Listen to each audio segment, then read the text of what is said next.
करने का अधिकार प्राप्त नहीं है। आप समझ ना, इसमें आप लिख लीजिए प्रदर्शन का अधिकार है, नीचे नोट बना के लिख लीजिए हड़ताल करने का अधिकार आपको प्राप्त नहीं है। हड़ताल करने का अधिकार नहीं है, यानी हड़ताल करने का अधिकार आपका मौलिक अधिकार नहीं है।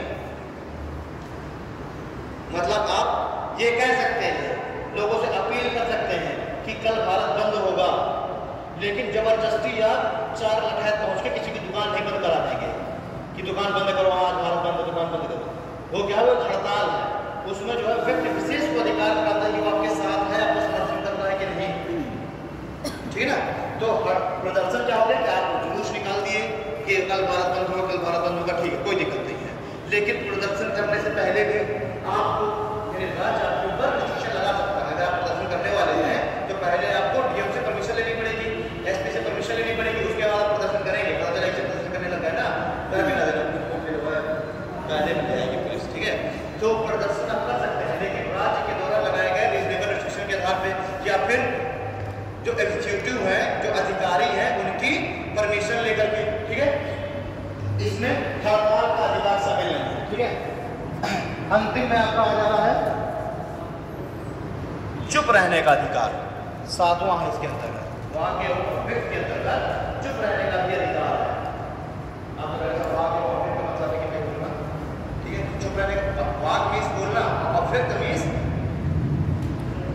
भाई आप किसी को प्रपोज कर रहे हैं तो या तो आप बोल करके प्रपोज कर सकते हैं, या तो आप इशारों से प्रपोज कर सकते हैं।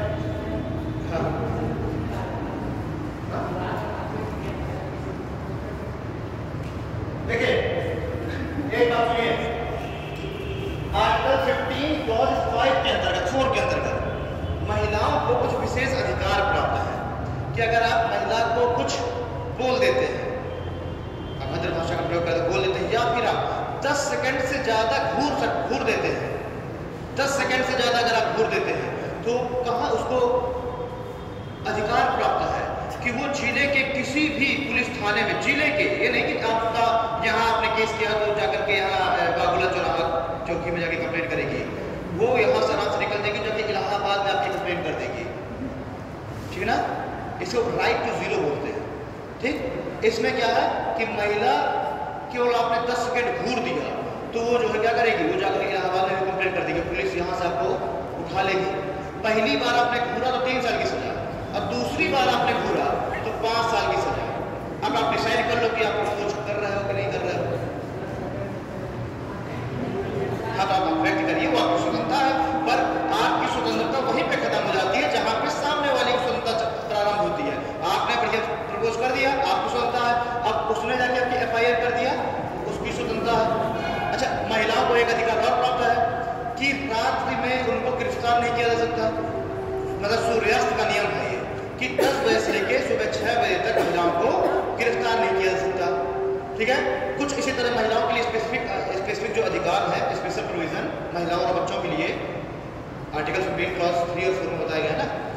तो उसमें क्या बताया गया है कि जो घरेलू हिंसा से संबंधित जो अधिनियम है वो भी देखिए महिलाओं के लिए, महिलाओं को मिले हुए हैं। दहेज प्रतिषेध अधिनियम भी महिलाओं को मिले हुए हैं, ठीक है। तो कुछ स्पेशल पावर महिलाओं को दी गई है आर्टिकल 15 से, ठीक है। तो थोड़ा सा ये एक रिस्की माहौल हो जाएगा, ठीक है। क्या मतलब महिला का, देखिए कानून ने तो सभी को समान अधिकार दिए हैं, लेकिन ये घूर देना ये महिलाओं को स्पेशल अधिकार मिला है। प्रत्येक ऑफिसर इसके अंतर्गत आ सकता है, केवल 2 लोग नहीं आ सकते, राष्ट्रपति और राज्यपाल। राष्ट्रपति और राज्यपाल को इन चीजों से छूट प्रदान की गई है। जो रिस्ट्रिक्शन जो आम जनता पे लगे हैं, तो राष्ट्रपति और राज्यपाल पर वो रिस्ट्रिक्शन नहीं लगाए जाते जब तक कि वो अपने पद पर है। जैसे ही पद से हट जाएंगे आम नागरिक हो जाएंगे, ठीक है ना। आम नागरिक हो जाएंगे तो उनके ऊपर केस चलाया जाएगा। अच्छा, राष्ट्रपति के ऊपर भी क्रिमिनल जो केस है वो नहीं चला सकता, लेकिन क्या है ना, कभी कभी पे जो है जो विधिक जो केसेस हैं, ठीक है, ये कभी कभी अप्लाई हो जाते हैं, ठीक, कुछ सडन केस में होगी। एक 7वां हमने क्या देख लिया, चुप रहने का अधिकार, यानी कि आपने प्रपोज किया और सामने वाले का ये अधिकार है कि चुप रहे। आप कह रहे हैं रिप्लाई तो करो, प्लीज गिव मी आंसर, ठीक है ना, कुछ तो सामने वाले का ये अधिकार है कि वो क्या रहे, वो चुप रहे, ठीक है ना। यही चीज आपके साथ है। पुलिस आपको उठा ले गई, ठीक है, पुलिस आपको उठा ले गई, आपको तोड़ रही है कायदे से कि बताओ चोरी की हो कि नहीं, तो ये तुम्हारा अधिकार है कि तुम चुप रहो, कि तुम ना बताओ। अच्छा, एक सुप्रीम कोर्ट ने अपना जजमेंट दिया था 5-6 साल पहले, उसमें क्या था, मदरसे में राष्ट्रगान हो रहा था, ठीक है, एक मदरसे में राष्ट्रगान हो रहा था, तो वहां पे जो एक टीचर था वो क्या था, वो चुप खड़ा था, एक टीचर चुप खड़ा था। तो इसमें उसके ऊपर केस किया गया कि जब राष्ट्रगान हो रहा था तो इसने तो राष्ट्रगान का अपमान कर दिया, चुप खड़ा है।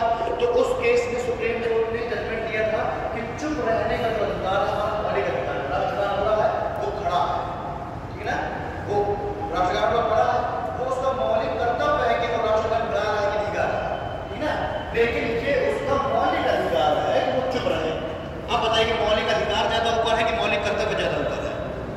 वो उसका मौलिक कर्तव्य है कि वो सम्मान करे राष्ट्रगान का, लेकिन ये उसका मौलिक अधिकार है कि वो चुप रहे, ठीक।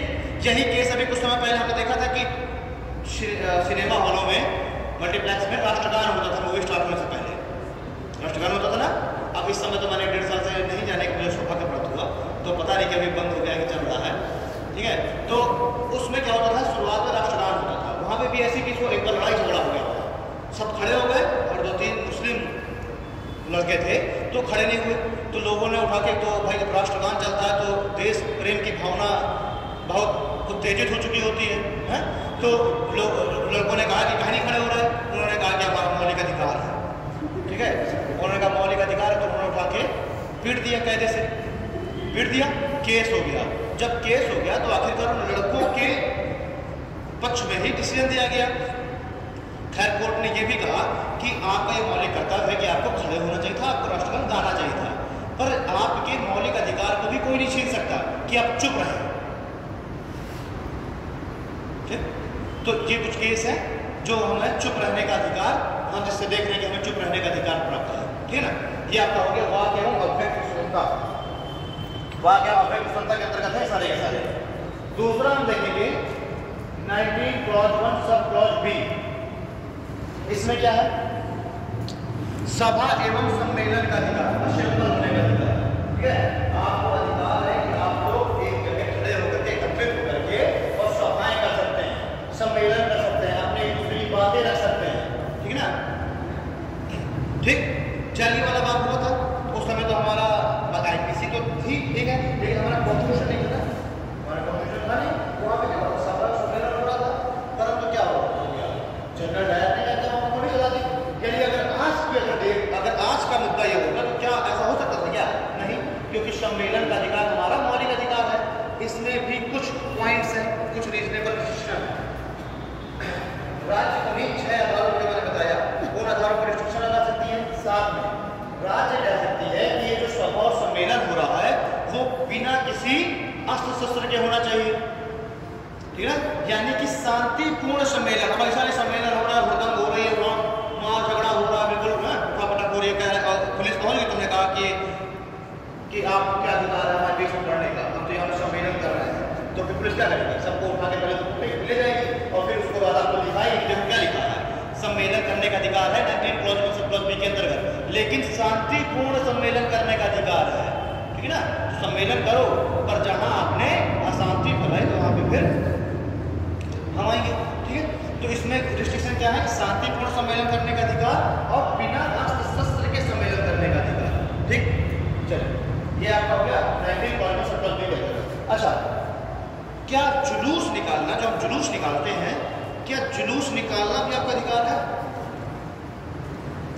भाई जुलूस को न्यायालय ने एक चलती फिरती सभा मानी है, जुलूस को एक चलायमान असेंबली माना है, यानी कि एक चलायमान चलती फिरती एक सभा या सम्मेलन, ठीक।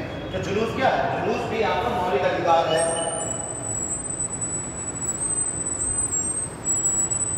क्या समस्या है?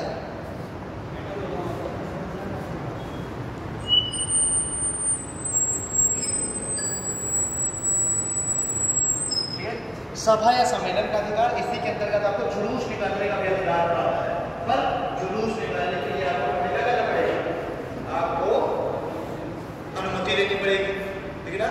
वहाँ के डीएम से एसपी से आपको क्या करनी पड़ेगी, अनुमति लेनी पड़ेगी, तब आप सम्मेलन कर सकते हैं और रैली निकाल सकते हैं, जुलूस निकाल सकते हैं, ठीक है। 19 क्लॉज 1 सब क्लॉज 3 के अंतर्गत आपको किया हुआ है संगठन बनाने का अधिकार। कोई भी पार्टी या फिर संगठन, कोई भी पार्टी या संगठन बनाने का अधिकार आपको मिला है। क्या भी लग रहा है आज ना, क्लॉज सब क्लॉज सी के अंतर्गत क्या दिया हुआ है, आपको संगठन बनाने का अधिकार है। यानी कि अगर आप चाहें तो आप अपनी इच्छा अनुसार आप कोई भी नई पार्टी बना सकते हैं, ठीक है ना। कोई भी आप वो बना सकते हैं, कोऑपरेटिव सोसाइटी बना सकते हैं, ठीक है ना। कोई भी आप कोऑपरेटिव सोसाइटी बना सकते हैं, कोई भी आप पार्टी बना सकते हैं, ग्रुप बना सकते हैं, संगठन बना सकते हैं, आप स्वतंत्र हैं। पर यहाँ पर भी कुछ रीजनेबल रिस्ट्रिक्शन लगे हुए हैं, सभी में देखिए कुछ ना कुछ रीजनेबल रिस्ट्रिक्शंस हैं।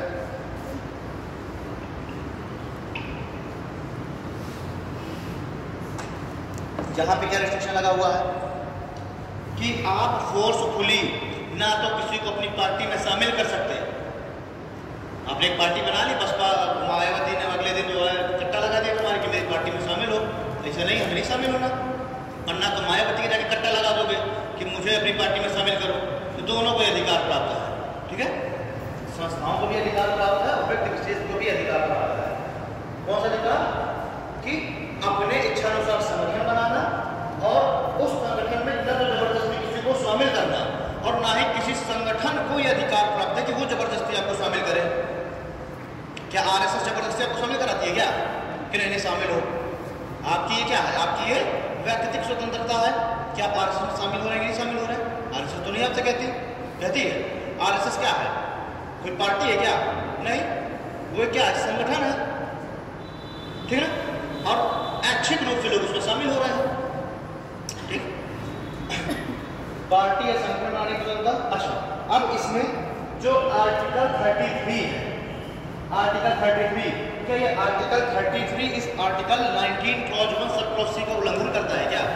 पहले तो आपको आर्टिकल 33 समझना क्या है।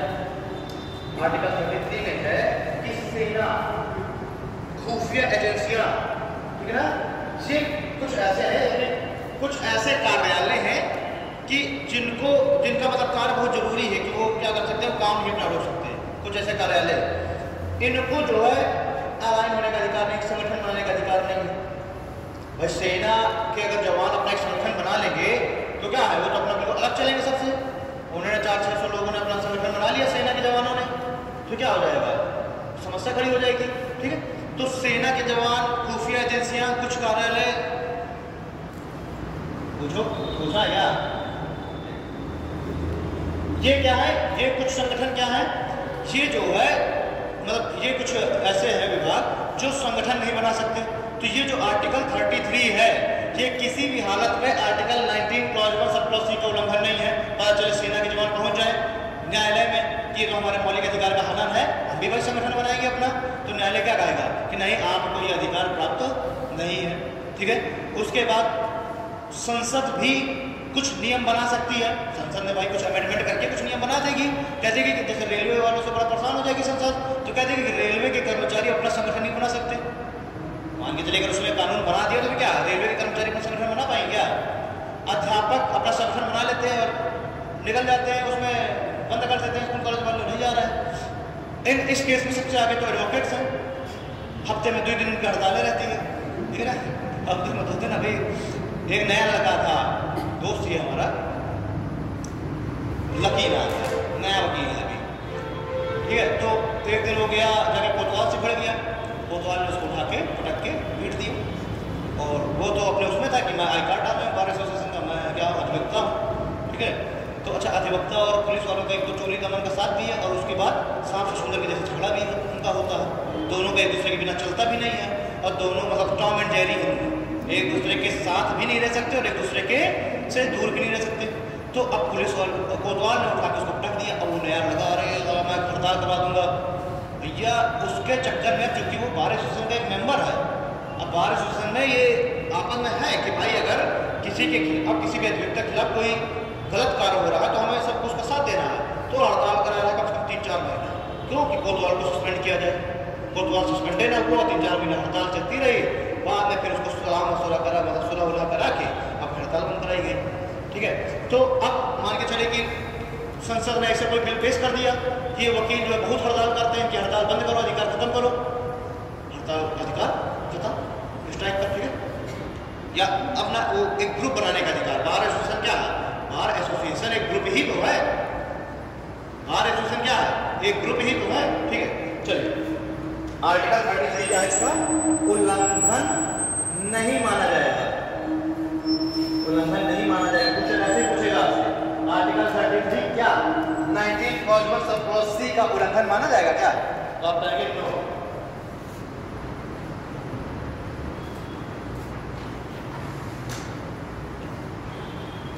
ठीक, 19 क्लॉज 1 सब क्लॉज डी में क्या आता है? कहीं पर भी घूमने का, विचरण करने का निर्बाध रूप से अधिकार, यानी आप बिना किसी के रोके टोके आप जहां आपकी इच्छा करे आप घूम सकते हैं, पर वो आपकी इच्छा कहाँ करेगी? आप हिल स्टेशन चले जाइए, घूमाइए।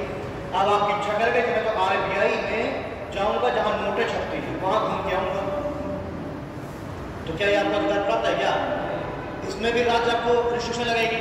आपने कहा मैं तो जो है सेना के उस जगह पे जाऊंगा जहां उनका असलहा रखा है, वहां घूम के आऊंगा, या फिर टेररिस्टों के साथ कोई मुठभेड़ चल रही है, आपने कहा मैं तो घूम के आऊंगा जहां मुठभेड़ चल रही है, नहीं जा सकते आप। ठीक, तो निर्बाध रूप से आपको घूमने का अधिकार है, लेकिन कुछ रिस्ट्रिक्शन के साथ। आपने कहा कि मैं तो जो है जाऊंगा जहां जनजातियों वाले क्षेत्र में, ठीक है ना, जहां पे जो है आपका अंडमान निकोबार में कुछ ऐसी जनजातियां हैं,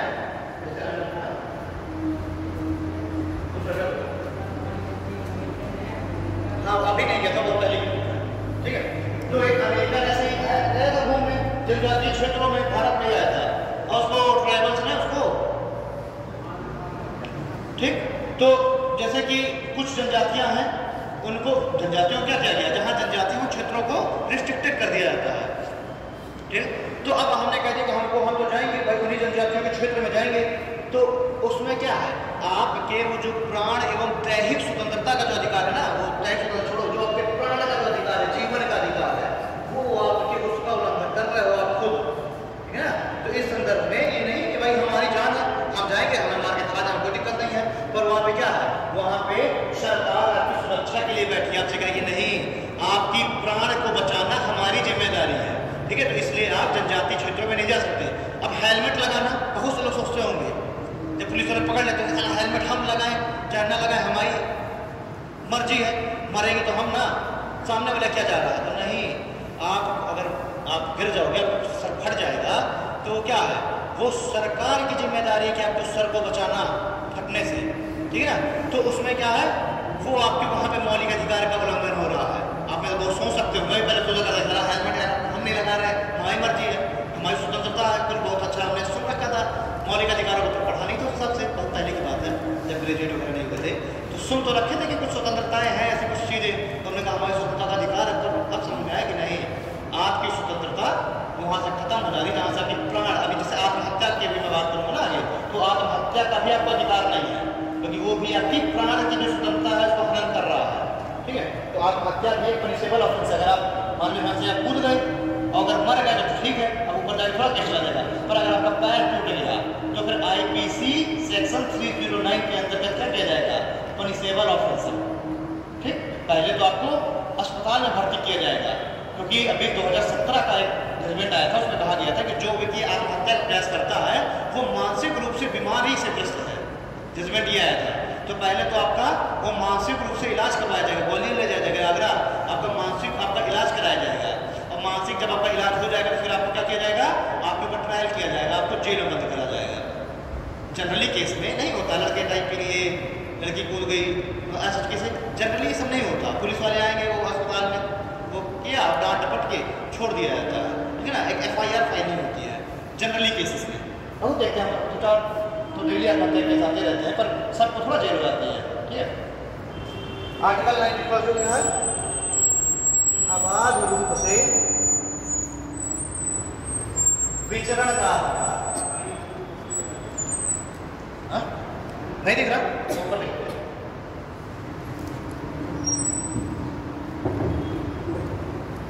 मतलब आबाद रूप से आप जहां चाहे वहां आप घूम सकते हैं, यानी बिना किसी रोक टोक के आपको घूमने का अधिकार है। लेकिन कुछ मैंने रिस्ट्रिक्शन बता दी है कि आप कहां नहीं जा सकते, जहां पे सरकार ने आपको मना कर रखा है, जहां पे आपकी जान को खतरा आता है उन क्षेत्रों में आप नहीं जा सकते। ठीक है, 19 क्लॉज 1 सब क्लॉज बी, इसमें क्या कहा गया है? किसी भी क्षेत्र में निवास करने, रहने व बसने का अधिकार। तीनों में अंतर, आप गए कुल्लू मनाली में, आपने वहां होटल लिया, आपको गए के लिए, वो क्या है? रहने का अधिकार। ठीक है, निवास करने का आप गए वहां पे, आपने किराए में कमरा पूरा ले लिया, साल 2 साल आपने आप नौकरी करने गए, जब हमारे लिए, लेकिन वहां बस जाना मतलब कि वहां पे संपत्ति खरीदने का। ठीक है, बस जाने का मतलब क्या है? आप जो है होटल पे छोड़ के परमानेंटली आप वहां बस गए। ठीक है, तो ये आपको तीनों अधिकार मिले हुए हैं। आप भारत में किसी भी राज्य में आप बिना किसी रोक टोक के आप बस सकते हैं। 2000 अक्टूबर 2019 से पहले इसमें भी कुछ रिस्ट्रिक्शन था, जैसे कि क्या है, अभी भी कुछ रिस्ट्रिक्शन है, जैसे जनजातीय क्षेत्रों में आप नहीं जा सकते। ठीक है, आप बॉर्डर वाले क्षेत्रों में आप नहीं जाके रह सकते, ये पता चले एलओसी में आप कहने कि मैं तो एलओसी में रहूंगा। ठीक, एलओसी में नहीं रह सकते, एलओसी में चाइना वाले उठाए ले जा रहे हैं, तो आप ऐसे क्षेत्रों में रह सकते, कुछ रिस्ट्रिक्टेड क्षेत्रों में। अब आपने कहा कि नहीं, मैं तो बायोस्फीयर रिजर्व के कोर रीजन में रहूंगा।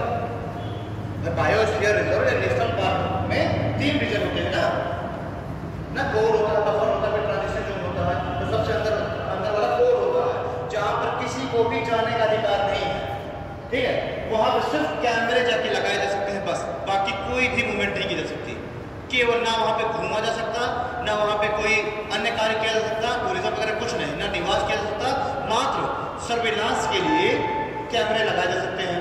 तो ये जो आपका कोर क्षेत्र में जो रहने का अधिकार है, कोर क्षेत्र वाला जो है ना बायोस्फीयर रिजर्व वाला, वो ना तो आपको ई में प्राप्त है, ना तो डी में प्राप्त है। ना तो आप उस कोर क्षेत्र में जाके रह सकते हैं, बस सकते हैं, और ना ही आप उस कोर क्षेत्र में घूमने जा सकते हैं। ठीक ना, आप ट्रांजिशन जोन तक आप जाएंगे, आप बफर जोन तक भी आपको ले जाया जाएगा, लेकिन आपको कोर जोन में ले जाया जाएगा। तो आपके ना तो ई में प्राप्त है, ना डी में।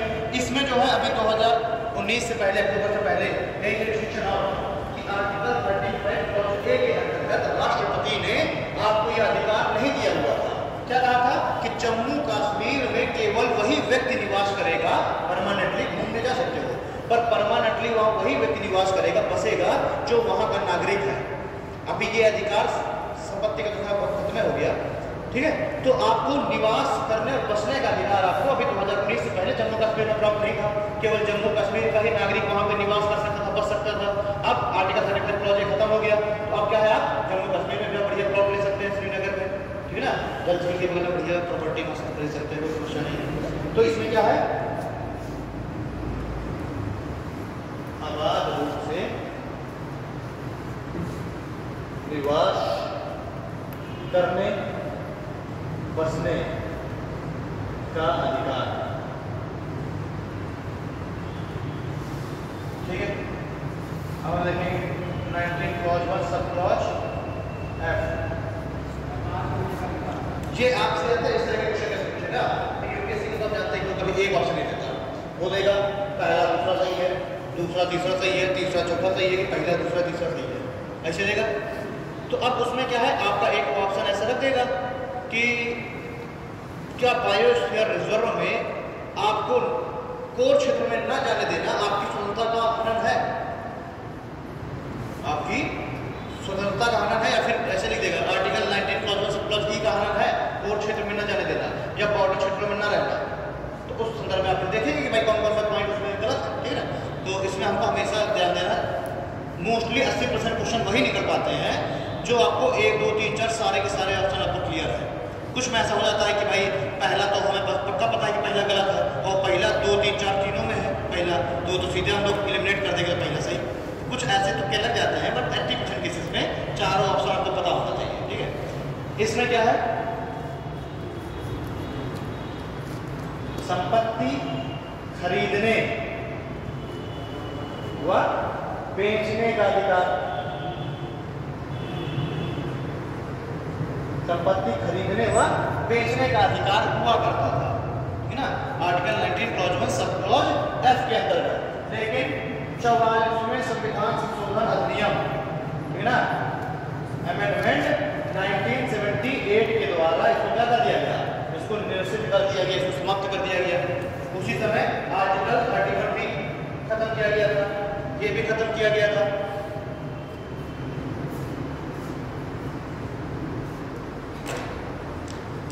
ठीक है ना। अब ये क्यों खत्म किया गया? आगे का संपत्ति का अधिकार, जब हमारा अधिकार था खरीदने बेचने का, भाई हमारा पैसा, हम कहीं पर भी जाकर संपत्ति को खरीदे या बेचे, कोई भी संपत्ति खरीदे बेचे।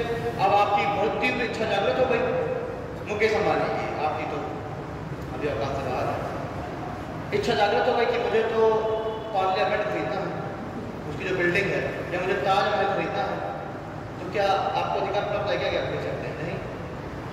मान लीजिए आपकी कोई प्रॉपर्टी है, अब एक 200 किलोमीटर दूर से रेलवे लाइन बनती चली आ रही है और 200 किलोमीटर से बनती चली आ रही है, और वो जब बस 20 किलोमीटर और बची है और उतने में आपका बीच में आपका एक विश्व का 900 स्क्वायर फीट का प्लाट आ रहा है, ठीक है। अब आपने कह दिया कि मुझे तो मौलिक अधिकार है कि मैं अपना प्लाट नहीं बेचूंगा, मैं अपना प्लाट नहीं दूंगा गवर्नमेंट को, सरकार को, तो अब क्या करेगी सरकार?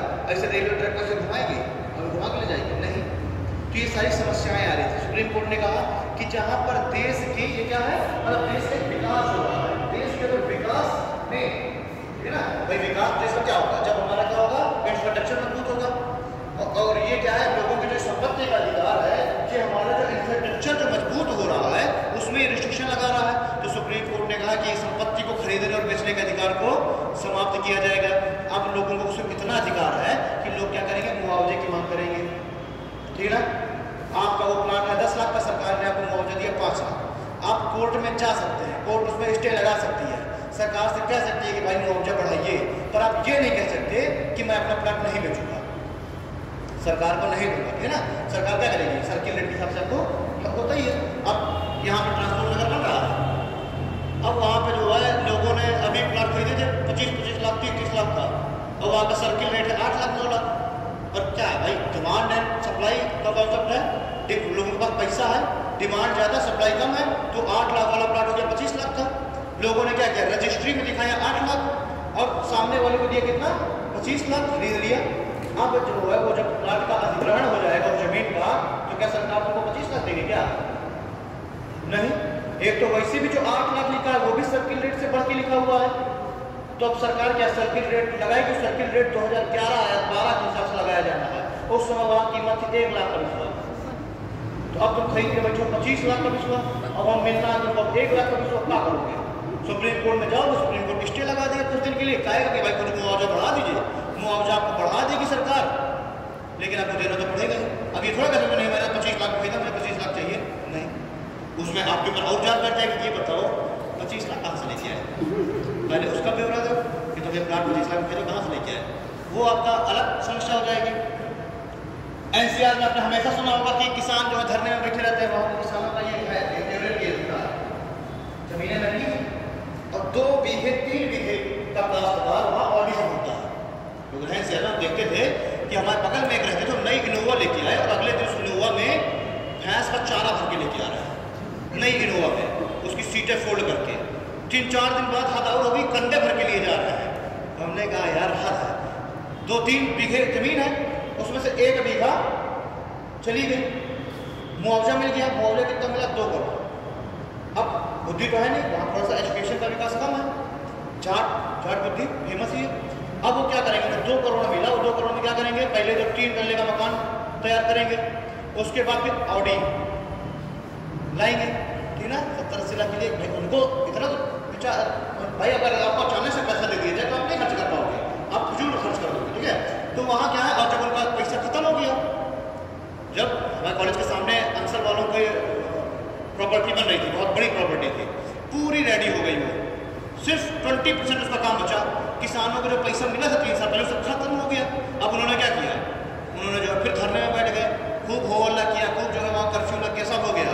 क्या हो गया, न्यायपालिका उसने कोर्ट ने स्टे लगा दिया।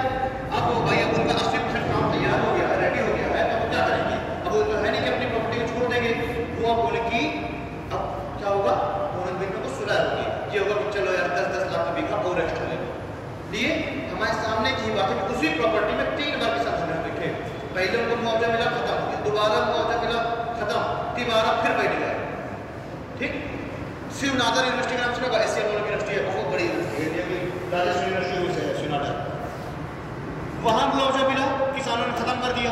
फिर दोबारा मिला, खत्म, ऐसे करके 3 से 4 बार मुआवजा वो छूले, ठीक है। लेकिन वो मुआवजा के लिए क्या कर सकते हैं, वो उनका अधिकार है कि कोर्ट में जा सकते हैं, है? लेकिन अब वो कह दे कि हम अपनी जमीन नहीं बेचेंगे, ये उनका अधिकार नहीं है, ठीक है। चलिए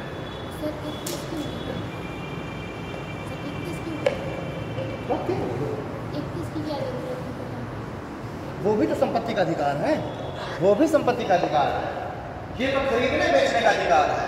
वो तो ये है कि हमें पूर्वजों की जमीन है, हम नहीं दे रहे किसी को, हमारे पूर्वजों का हमारे सेंटिमेंट जुड़े हैं उसमें, हमारे दादाजी की दहेज में मिली थी जमीन, वो भी हम ना देंगे, तो वो क्या है, वो भी आपकी संपत्ति का अधिकार, वो भी खत्म हो गया, साथ में दोनों खत्म हो गए एक साथ। 19 clause 1 सब clause EFG, ये क्या है, कोई भी व्यापार, वृत्ति, रोजगार, कोई भी प्रोफेशन हो गया, कोई भी प्रोफेशन करने का आपका है, कोई भी आप प्रोफेशन करिए, कोई भी आप व्यापार करिए, ठीक है, जो आपका मन है वो आप अपनी आजीविका के लिए कोई भी कार्य कर सकते हैं, ठीक है। कोई भी रोजगार, व्यापार, आजीविका अपनाने का अधिकार, अपनाने का अधिकार। अब आपको एक फंडामेंटल राइट मिल गया, आप यहां से गए, बढ़िया, आपने 2 किलो गांजा खरीदा, और आप रोड में आप स्टॉल लगा के बैठ गए, गांजा 10 रुपए की पुड़िया, पुलिस आई, आपको तमाचा मारी, आपने कहा how dare you, this is my fundamental right, ठीक है ना। और कॉन्स्टिट्यूशन से उससे अपने पुलिस वाले को अपने कहा आर्टिकल 19 क्लॉज सब क्लॉज जी, आपको हमको कोई भी व्यापार करने का अधिकार देता है, हम गांजा का व्यापार करेंगे, गांजा से ज़्यादा बिकने वाली चीज़ क्या है। हमने क्या किया, हमने बढ़िया से 2-4-6 पेटी दारू खरीदी होली के पहले, और होली वाले दिन सुबह 5 बजे बढ़िया बैठ गए, तो आपको चाहे 1 ट्रक आप दारू लेके बैठ जाए ताकि बच जाइए क्या होली वाले दिन, नहीं।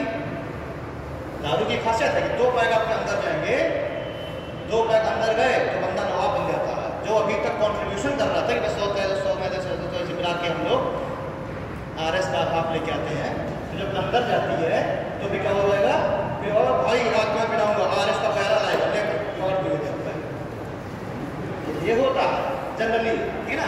तो जब तो अब क्या है, अब आप लेके बैठ गए, सुबह से जो है तमाम जिनको तलब लगी है, आपकी कुछ ना बचेगी, आपने 100 रुपए की बोतल आप 250 की बेचेंगे तो आपकी ना बचेगी, होता भी है, ठीक है।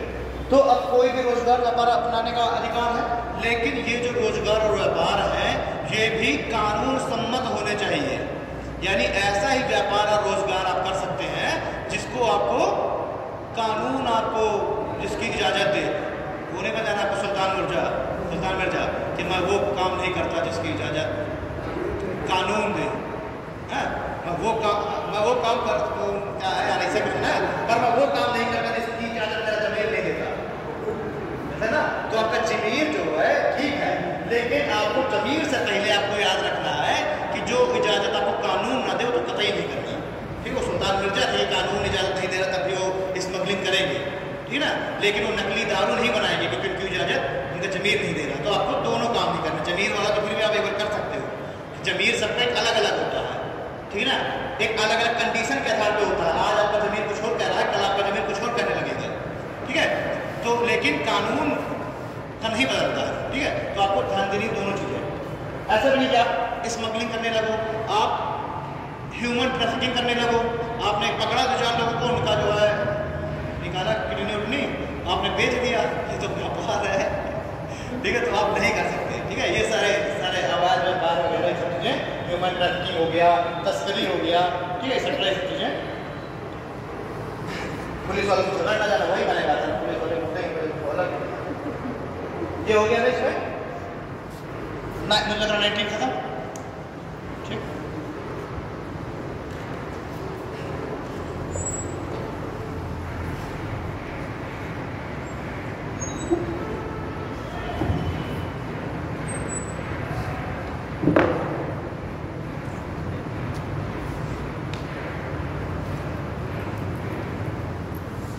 आर्टिकल 20 क्या कहता है, आर्टिकल 20 अपराध में यानी अगर कोई अपराध हो गया, आपने भी कोई अपराध कर दिया, तो उसमें भी कुछ संरक्षण आपको प्राप्त है। यानी अपराध के लिए दोष सिद्ध के संबंध में कुछ संरक्षण।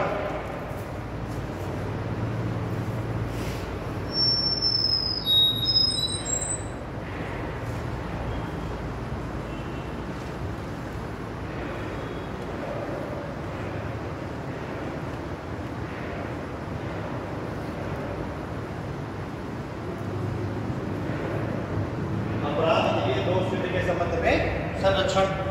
अब मान के चलिए आपने अपराध कर दिया, अब वो दर्द बने कल परसों, मान के चलिए छोड़िए अब अभिषेक ने मुझसे, अभिषेक नाम है ना, अखिलेश ने कुछ मुझसे ऐसा कुछ चीज़ें पूछ ली कि मैं एग्रेसिव हो गया। मैंने इनको 2 घंटा मार दिया और 2 घंटा मार के मैंने इनको भगा दिया। अब ये जाएंगे बगल में बाबूलाल चौराहे वाली चौकी में मेरे खिलाफ कंप्लेन करेंगे। पुलिस वाले देखेंगे, कहेंगे कि नहीं जो है ऐसा कोई थप्पड़ मारने का, अगर टीचर किसी स्टूडेंट की किसी गलती पर उसको थप्पड़ मार रहा है तो ऐसा कहीं भी आईपीसी में 10 आईपीसी में कहीं पर भी ऐसा वो नहीं है कि हम उसको कितनी सजा देंगे। ठीक है, वो मामला रफा दफा हो गया, पुलिस वाले मेरे पास है, मैं सुधाएगा बताइए मार दिए लड़के को, मैं कहूँगा यार गलती उसकी भी थी, मामला सुना। अब आप तो खुन्नस में बैठे हैं, आगे आने वाले 10-15 दिन बाद संसद कोई कानून बना लेंगे कि अगर किसी स्टूडेंट को थप्पड़ मारता है तो टीचर को 6 महीने की जेल या फिर 1000 की जुर्माना या फिर दोनों हो सकते हैं। अब अखिलेश खुन्नस होती ही अखिलेश पहुंचा फिर से चौकी में, सब देखिए नया डिसीजन आया है, अब लोग एक्शन लीजिए। तो अब पुलिस वाले क्या मुझे गिरफ्तार करेंगे?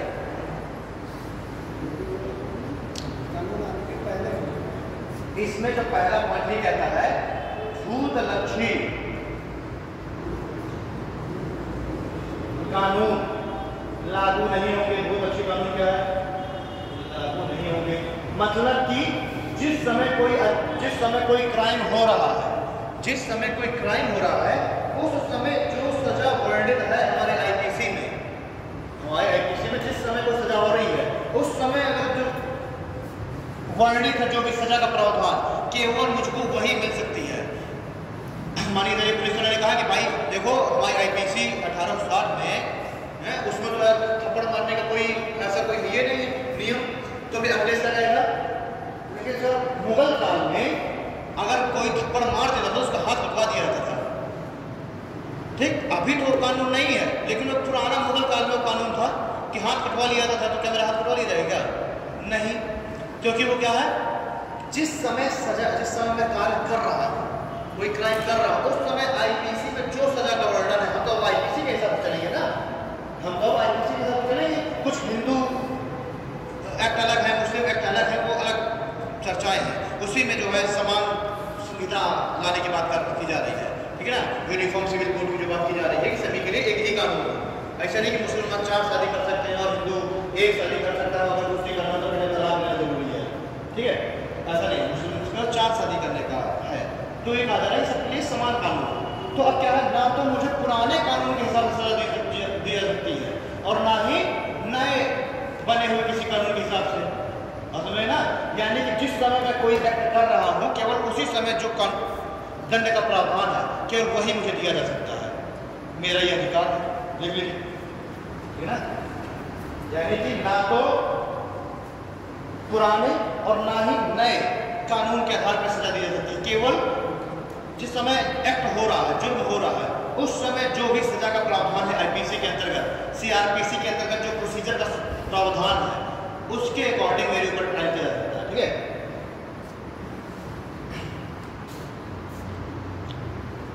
इसमें क्या कहा जा रहा है, एक जुर्म के लिए एक ही सजा, एक जुर्म के लिए एक ही सजा का प्रावधान, एक जुर्म के लिए एक ही सजा का प्रावधान। अब वो पिक्चरों की बात अलग है, हीरो कहता कि मैं 1 मर्डर करूं या 4 मर्डर करूं, सजा तो नहीं मिलेगी। सुने हो ना, अमिताभ बच्चन की एक पिक्चर और आई थी कि उसको जो है झूठा एलिगेशन लगा दिया गया था कि उसने सामने कि उसके ऊपर झूठा एलिगेशन लगा दिया था, उसने उसको मर्डर कर दिया है और उसको बेचारे को जेल हो जाती है, वो 14 साल जेल की सजा काट के आता है। और उसके बाद वो क्या होता है, कोर्ट में होता है, कोर्ट में कभी पता नहीं क्या भूल गया, कोई कार्रवाई चल रही होती है, कोर्ट में प्रोसेस होता है, ठीक है, अमिताभ बच्चन, और वहाँ वो बैठा होता है जिसकी मर्डर के केस में वो जेल गया हुआ था। तो क्या लगता है, उठा के शूट कर देता है, ठीक है। अब जो है उन्होंने कहा जज साहब ने उसको पकड़िए, तो उसने कहा जज साहब मैंने जुर्म क्या किया? जज साहब ने कहा कि तुमने मेरे सामने मर्डर किया है। तो उसने कहा मैंने कहाँ मर्डर किया, मैं तो इसके मर्डर की सजा काट चुका हूँ 14 साल। अब जिस व्यक्ति की मर्डर की सजा काट चुका हूँ तो उस व्यक्ति के मर्डर के लिए मुझे फिर से कैसे गिरफ्तार किया जा सकता है? ठीक, मतलब कि अगर मैंने एक जुर्म किया है, अगर मैंने तुम्हारे ऊपर एक थप्पड़ मारा, कानून है, मान के चलिए मैं यहाँ से जा रहा हूँ, मुझे पुलिस वाले रोक लिया, मैंने एक थप्पड़ मार दिया, हो सकता है मुझे घुटने के पकड़ दिया जैसे, लेकिन मैंने एक थप्पड़ मैंने मार दिया। अब मुझे क्या है, तुरंत उठा ले जाया गया, अब मुझे जो है 15 दिन की जेल हो गई, ठीक। मैं 15 दिन की जेल काट के मैं बाहर आया। अब बाहर में टहल रहा हूँ तो मैं कप्तान साहब ने मुझे देख लिया, उन्होंने बुलाया, कह रहा तुम वही हो ना जिसने हमारे पास जगह थप्पड़ मारा? मैंने कहा, कह रहा चलो 15 दिन के लिए फिर से तुम जेल चलो। तो क्या हो सकता है क्या? नहीं, क्योंकि मैं 15 दिन की सजा मैं काट आया हूँ। जब मैंने एक दंड के लिए, एक जुर्म के लिए मैंने एक बार सजा काट लिया तो मुझे दोबारा सजा नहीं दी जा सकती। ये मेरा क्या है, ये मेरा अधिकार है। अपराध में दोषी के संबंध में सुरक्षा मुझे मिला हुआ है, ठीक है ना, एक ही बार मुझे सजा मिलेगी। तीसरे में क्या है,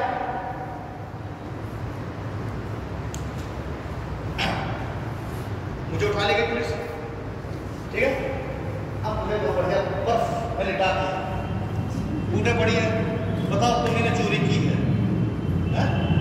एक्सेप्ट करो तो तुम्ही ने चोरी की है, ठीक है। तो क्या ये मेरा अधिकार है ना कि मैं एक्सेप्ट नहीं करूंगा? मतलब क्या पुलिस मुझसे वो करवा सकती है क्या, एक्सेप्ट करा सकती है क्या? नहीं, यानी कि अपने जो मेरे खिलाफ जो ट्रायल चल रहा है उसमें मैं खुद ही अपने खिलाफ सबूत नहीं दूंगा और ना ही मैं खुद ही साक्ष्य पेश करूंगा। यानी कि अगर मैंने कोई मर्डर किया है तो ये मेरी रिस्पॉन्सिबिलिटी नहीं है कि मैं, मतलब इस सामने प्रूफ जो करेगा वो प्रूफ करेगा किसने मर्डर किया है, मेरी नहीं रिस्पॉन्सिबिलिटी कि मैं प्रूफ करूँ कि भाई मैंने मर्डर किया है नहीं किया, जो भी है चीज़ें वो तो खैर पेश करना पड़ता है सामने वाले को भी। लेकिन पुलिस आपके ऊपर दबाव नहीं बना सकती कि आप अपने खिलाफ की गवाही दें या फिर आप अपने खिलाफ सबूत पेश करें, साक्ष्य पेश करें, नहीं समझ बात। इसी के अंतर्गत आपने सुना होगा नाम टेस्ट, ब्रेन मैपिंग, ठीक है, लाई डिटेक्टर, ये सारे के सारे इसी में अपने खिलाफ सबूत व गवाह पेश करने से संरक्षण, यानी पुलिस वालों का पुलिस रिमांड में ले लेती है, लेकिन अब वो पता पुलिस रिमांड में ले लेती है, फिर क्या होता है, जुडिशियल कस्टडी और पुलिस रिमांड का जाते हैं ना, कोई व्यक्ति जुडिशियल कस्टडी में होता है जेल में, वो जो जेल है वो जेल पुलिस प्रशासन के अंतर्गत नहीं आती, वो जेल आती है न्यायालय के अंतर्गत, ठीक है ना। तो कोई अगर माना जेल में आएगा तो पुलिस के अंतर्गत नहीं है, वो न्यायालय के अंतर्गत है, जेल प्रशासन न्यायालय के अंतर्गत आता है, जेलर पुलिस का नहीं होता, ठीक है ना। तो वो क्या जुडिशियल कस्टडी, अब पुलिस क्या करती है कि याचिका दायर करती है कोर्ट में कि हमको पुलिस रिमांड में दिया जाए, इस व्यक्ति को पुलिस रिमांड में दिया जाए 15 दिन, अधिकतम 15 दिन की होती है, तो 13 दिन 14 दिन 10 दिन के रिमांड मिलती है। न्यायालय क्या करेगी, अगर वो तर्क ने सही दिया कि हम क्या है, हम जांच पड़ताल कर रहे हैं और ये व्यक्ति हमको मिल जाएगा तो हम इससे भी पूछेंगे, समझाएंगे, ठीक है, हम इनके खिलाफ जो है सबूत इकट्ठा करेंगे, मतलब क्या करेंगे, ट्रायल करेंगे, पूछताछ कर सकती है पुलिस, ठीक है। अब ये नहीं पुलिस ले गई तो पुलिस रिमांड के नाम पे और पहले पड़ी उठा के डंडा होगा, कबूल करो कि तुम्ही ने जो है ये मर्डर किया है, तो व्यक्ति क्या आया, इतना मार खाने से अच्छा है कि कबूल कर लो, क्या होता है, ट्रायल चलेगा तो 4, 6 साल 8 साल, ठीक है। तो व्यक्ति क्या होता है, एक्सेप्ट कर लेता है। आपने बहुत जगह सुना होगा कि पुलिस को दी गई जो गवाही है वो न्यायालय में मान्य नहीं होती, पुलिस कितना भी कहे कि साहब इस व्यक्ति ने हमारे सामने कहा था कि मैंने मर्डर किया, हमारे 2 गोली मारी है, लेकिन नहीं मानेगी कोर्ट, क्या कहेगी कि आप वो रिवॉल्वर लाइए, ठीक है ना, आप वो सबूत लाइए कि वहाँ पे कुछ उसके फिंगरप्रिंट रह गए हैं कि नहीं, कुछ रिवॉल्वर बरामद हुई कि नहीं, लेकिन उस व्यक्ति के खिलाफ क्या है, मतलब उसने पुलिस की रिमांड में गवाही दी है तो वो एक्सेप्टेबल नहीं होगी कोर्ट में। एक चीज ये हमने देख लिया।